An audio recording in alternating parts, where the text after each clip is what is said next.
Okay, so welcome back. My name is Michael Schumann, and I am the administrator for a project called the Karmic Margin Call. And welcome back. Maybe this is your first time joining us, or maybe it's your second, but we're grateful to have you here, and we're going to have a lot of fun today. So before we start, this is the program that I call the 21st Century Hero's Journey. So to complete this little activity or this course, I'm going to ask you to come prepared. I want you to think about a movie, a book, a story, something that really resonates with you as far as your favorite story is concerned, because that's going to play a major factor in today's presentation. So this presentation is all about you.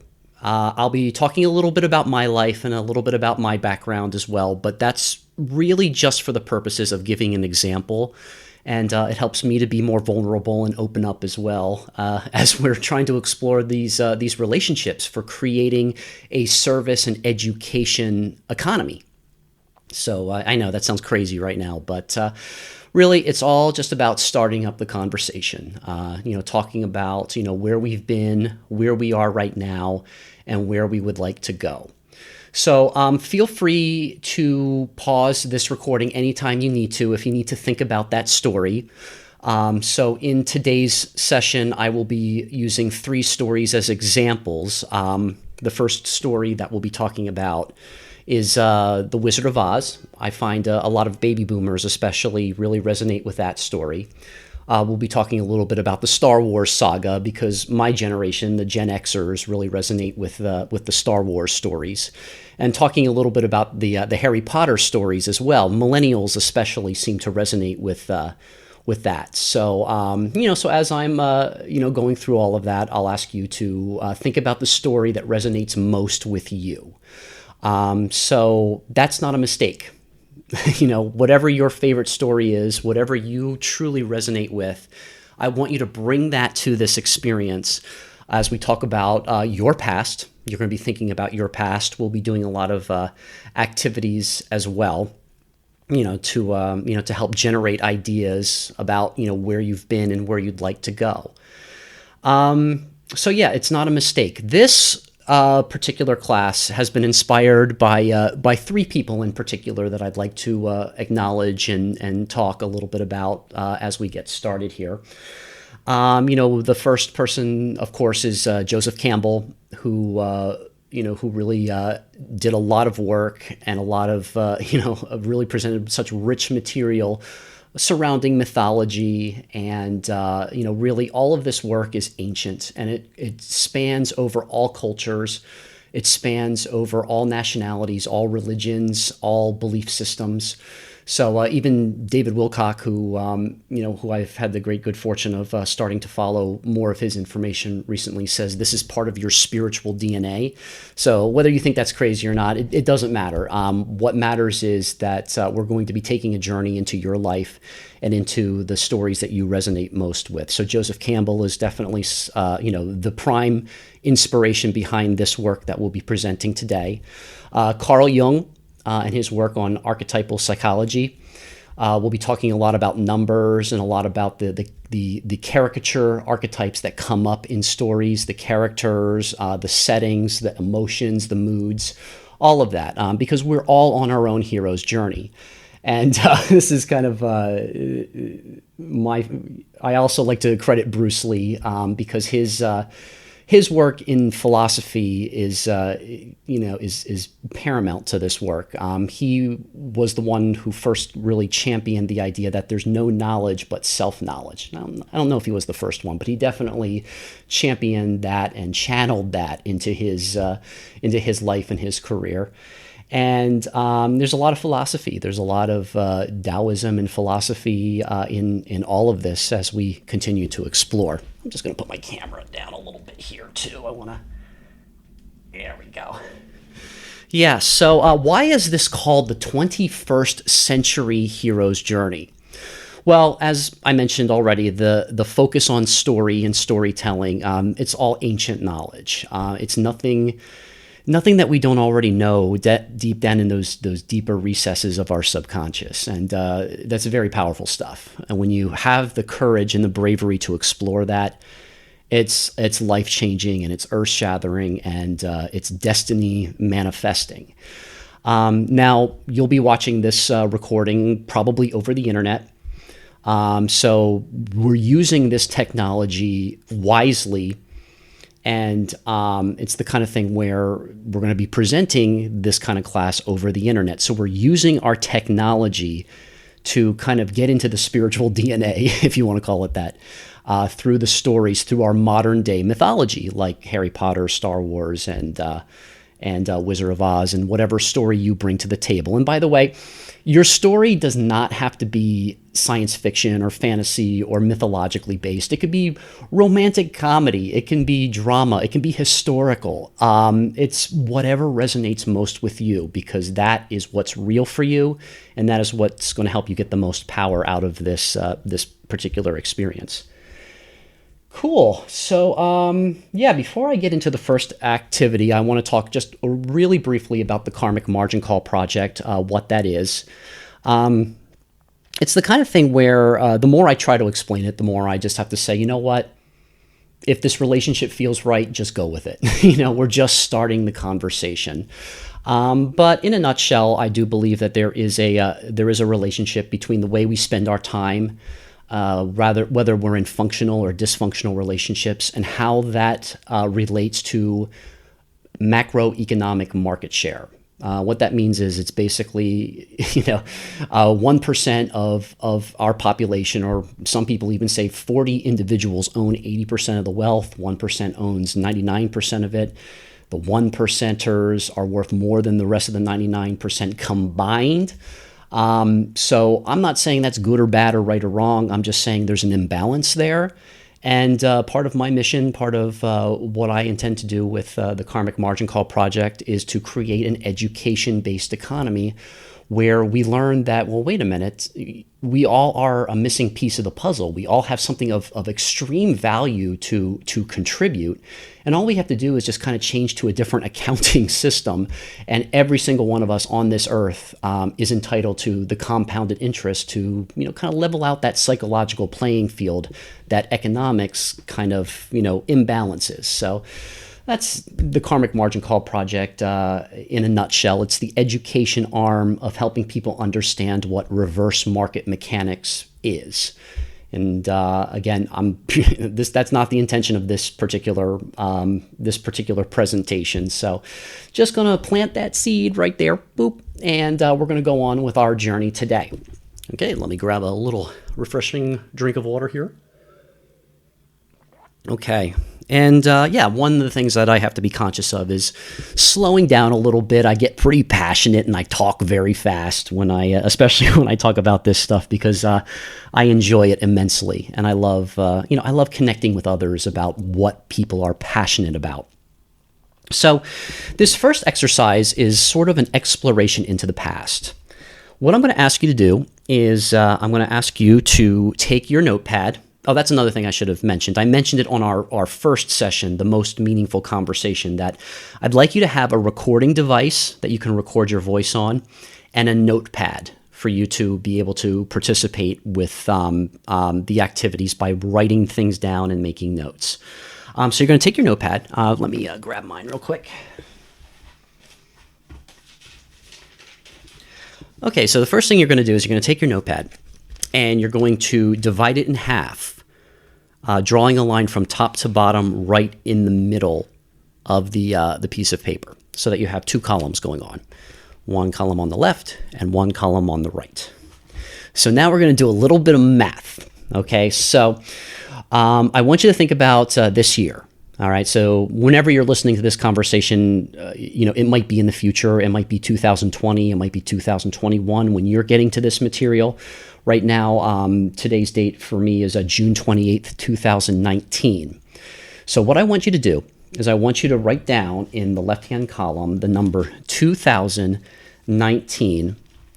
And I want you to write down maybe 2 or 3 what I call headlines, or two or three incidents in your life in this year that come up for you? What has happened this year that have been kind of the most significant memories? They can be positive, they could be negative, they could be within the realm of business, family, spirituality, artistic expression, whatever is significant to you.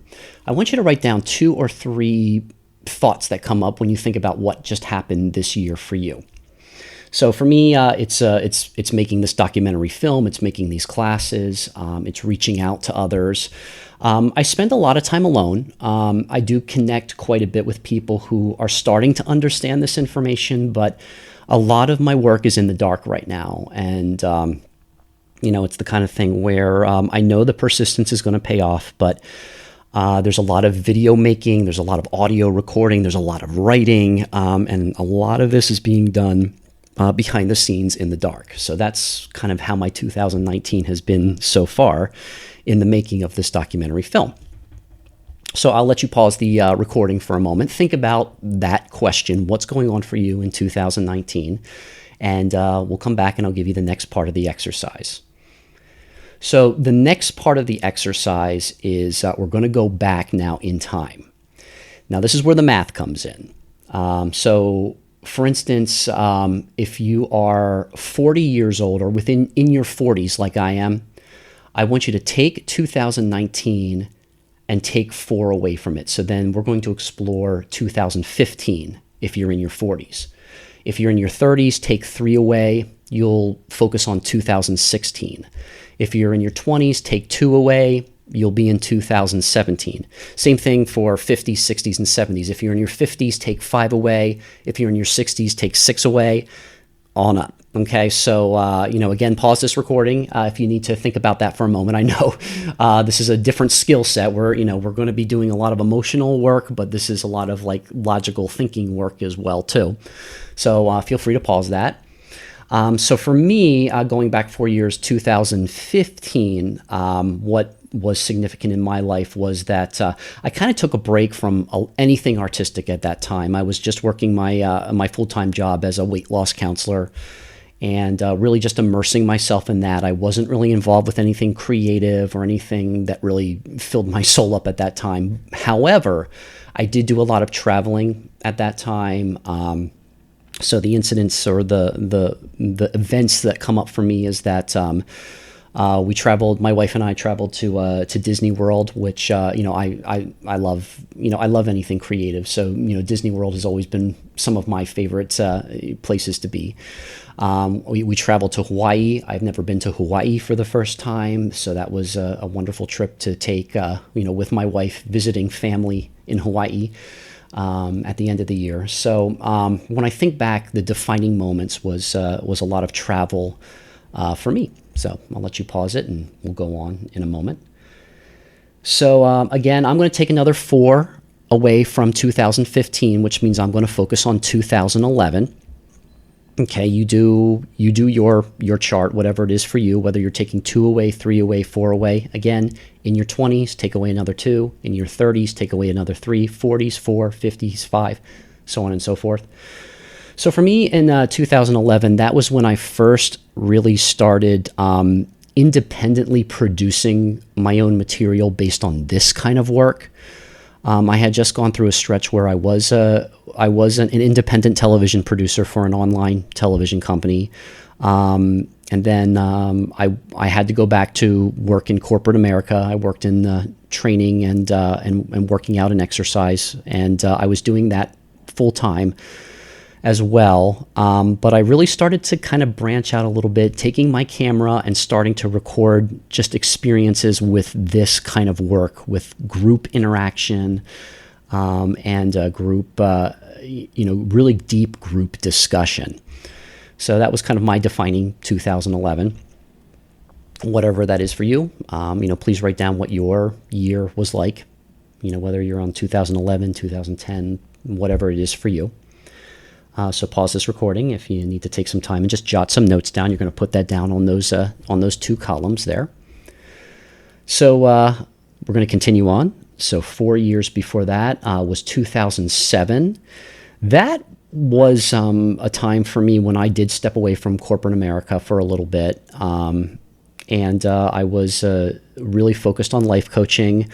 But one of the things that I did that is still one of the most rewarding parts of my life is that I did produce a show, a television show, about how to use life skills as an actor. I produced a show which was called American Actor, which was an idea from a producer in Los Angeles who wanted me to use that name for the show. But I was really proud of how my partners and I brought together actors from the Philadelphia area and created this project. We shot hours and hours of footage, and we created a whole season of a television show that at the moment is just not available.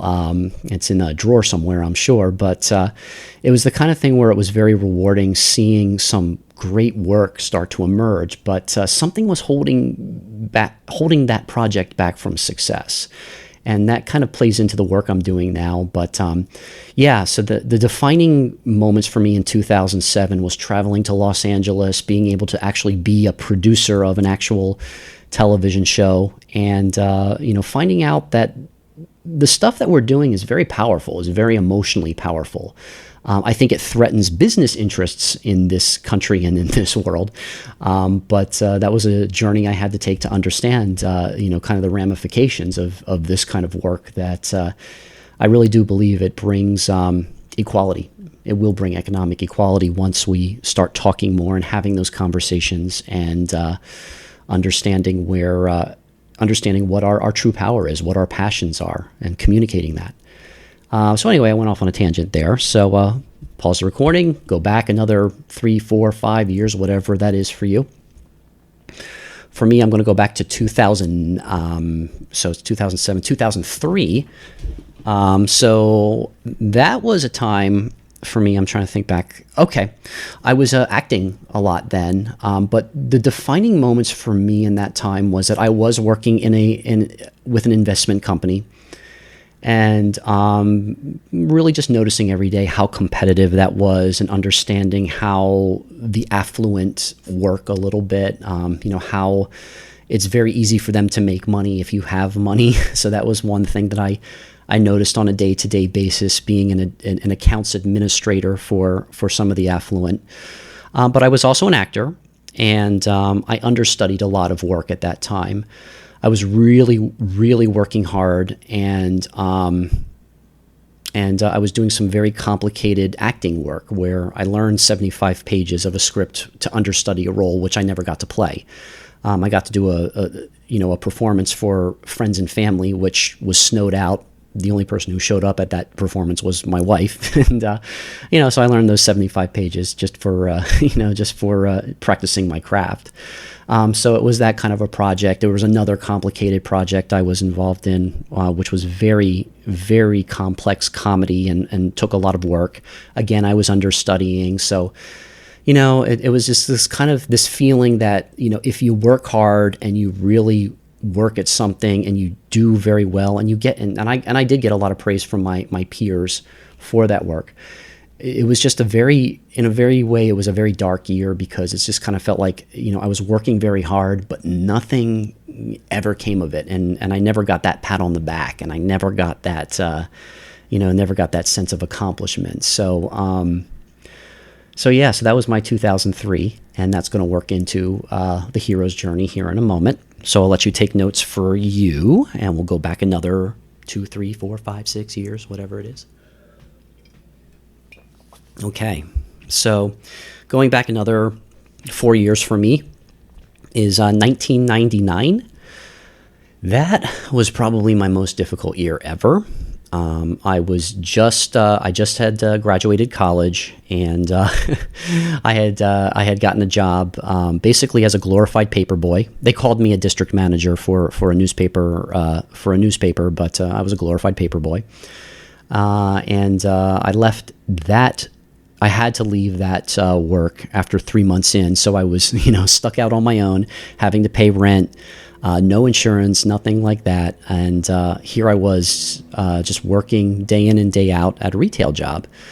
So it was a very difficult year. I did audition for something for a touring company, and the gentleman who I had auditioned for did not hire me, and he really gave me a lot of feedback about why I should never pursue anything artistic or anything having to do with theater or acting or anything like that, and basically said that, kid, you don't have a future. And that's the kind of thing where it creates a lot of anger and a lot of grief and a lot of it creates an emotional barrier to get over. And I internalized that for a long time after that happened, and that was definitely one of those moments on my hero's journey that it really helps me to process now as we move forward in this hero's journey that we're doing today. Okay, so pause the recording, go back another 4, 5, 6, 7, 8 years. We're doing very good. This is 21 minutes in at the moment.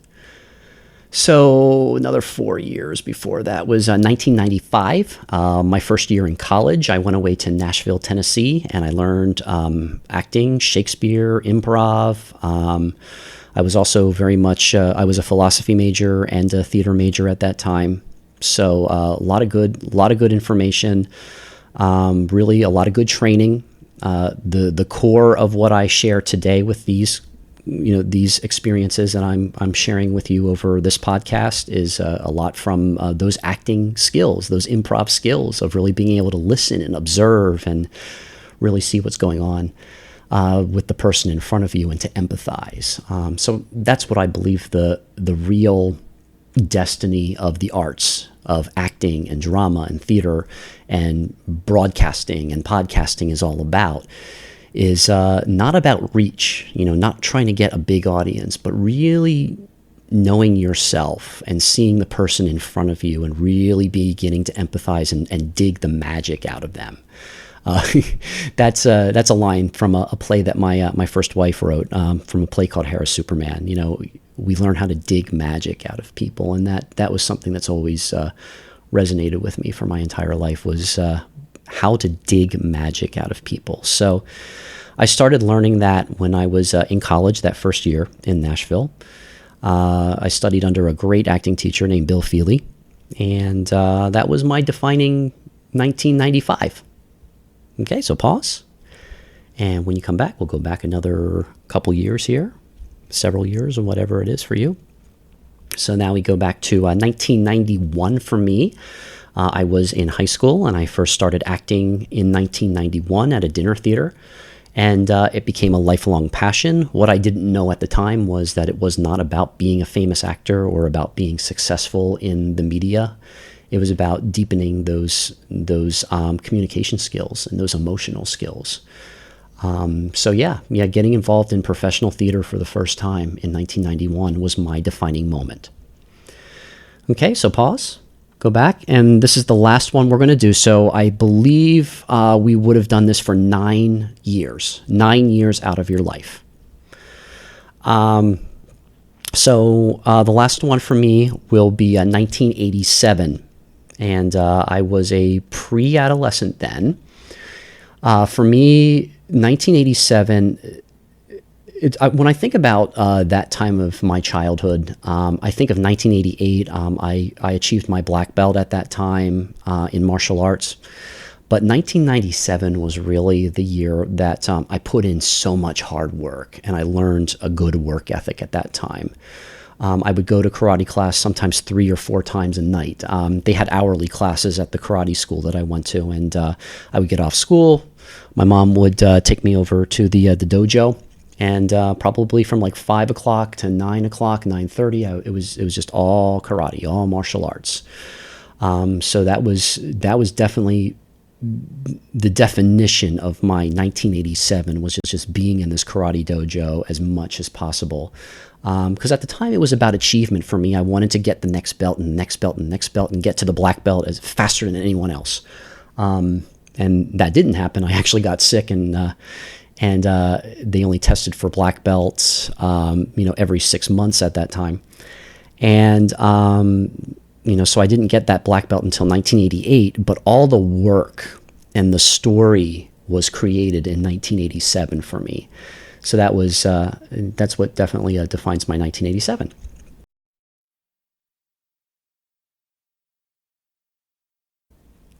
Cool. We're doing really good. So we're in 25 minutes into this, and that's about where I want to be.